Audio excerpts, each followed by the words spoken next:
Yep, another video. Sorry, I mean really. But it's on my mind, and so I'm going to make a video. So it might help me work through a couple of things. Alright, so there's three things. Basically, look, I'm having a conversation with Nick the Modern Mystic about how you engineer defenses against the crap that goes on in the world, the uncivilized. How do you civilize the human race? Then there's a Remy video where he's basically saying, oh no, it's the same old trap, you can't touch anything, you touch it, all of a sudden you break it. Okay, you know, everything, all reform, all central control, all central organization, all civilization leads to tyranny. And that's it. It's just this crap where, you know, power corrupts absolutely, kind of absolute power bullshit. And of course it does. Yes, you have to create systems that impose accountability, and you also have to have defenses against what people are incapable of. I mean, that's what a constitution is for. Constitution theoretically shouldn't have to exist, but no, it has to exist because it has to tell people, no, you can't do that, asshole. It's not fair. It's not right. We have to remind you of the principle. Other people have a right to disagree with you, bastard, and so they have a right to speak freely. I mean, it is kind of silly that we have to tell people that, and that all people should have the same rights in a courtroom. Oh, gee, I mean, we actually have to write that down, because fucktards won't be able to get it. Oh, you mean everybody else should have the same rights as I have?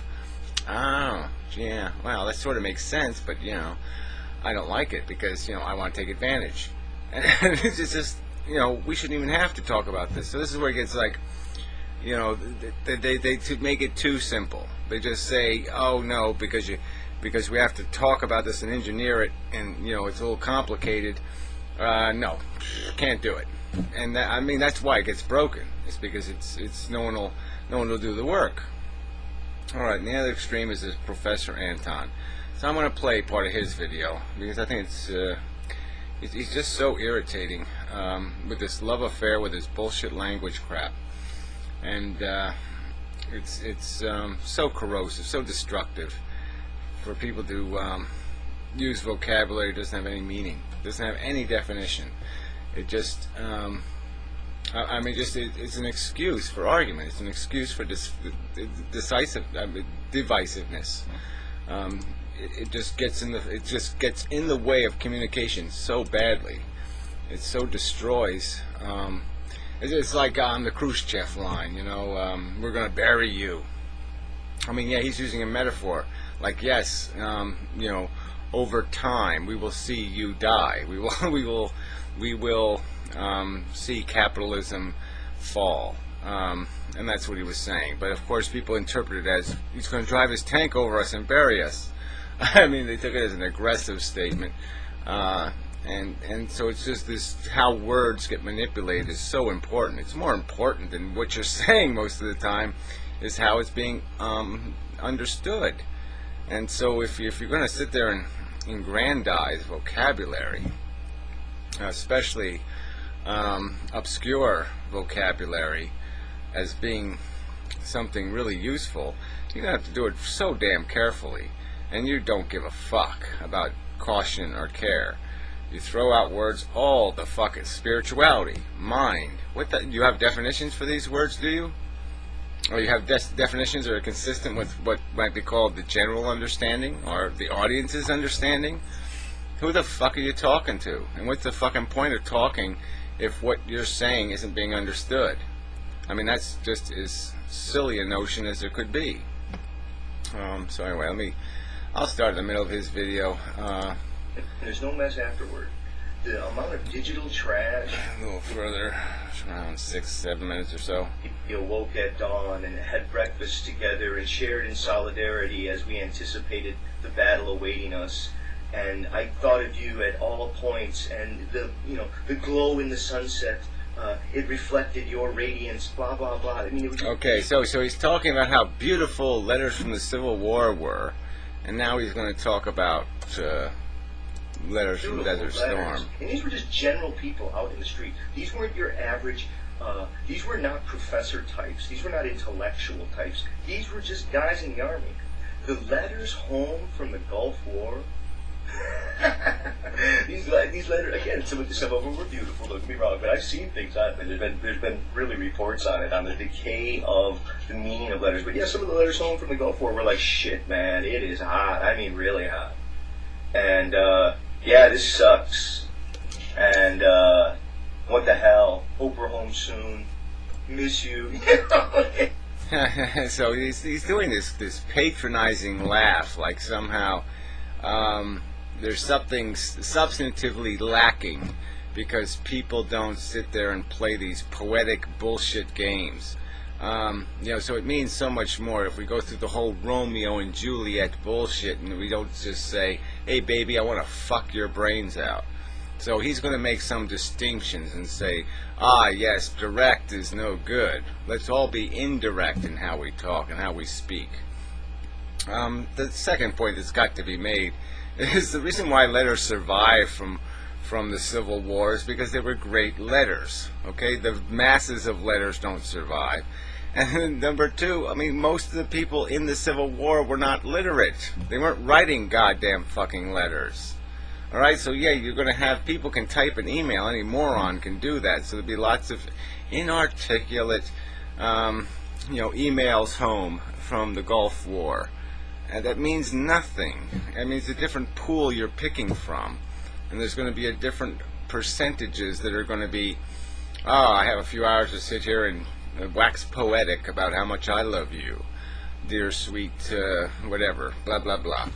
And then the whole pretense of the errors. I mean, some of this stuff we don't. You're laughing. I think it would be laughable if we went back to, oh my God, the humiliation of not having a properly ironed dress with proper hoops and infrastructure. And God forbid somebody doesn't kiss somebody's hand and do the polite tippings of hats and all the other fucked-hearted ritualistic crapola that goes with these different times. Yeah, it's a different time. We're not owned by totem pole rituals anymore. And so yeah, we might just say, you know what? I'm not going to get into a whole poetic description of how much the dog shit smells, or how beautiful the rose is. Okay, I'm either going to say it's fuckable or it's not, and just get to the fucking point. Yeah, I take the direct over that indirect crap. I mean, it would be insufferable to live in an era where you had to,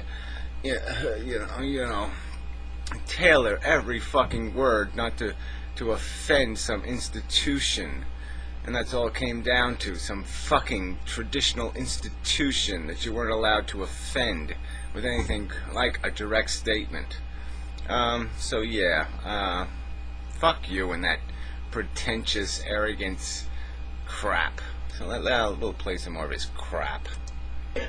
When you start to think about it, it's to see that one of the world's greatest treasures can't be bought. One of the world's most vital resources cannot be sold. It's... Oh, come on. Well, sorry. Words. Words. I mean, it's concepts, you asshole. And some of them actually are copyrighted. So, I mean, some concepts you can't have. They have figured out a way to copyright the wheel in a lot of ways. So that's just crap. Alright, it's knowledge.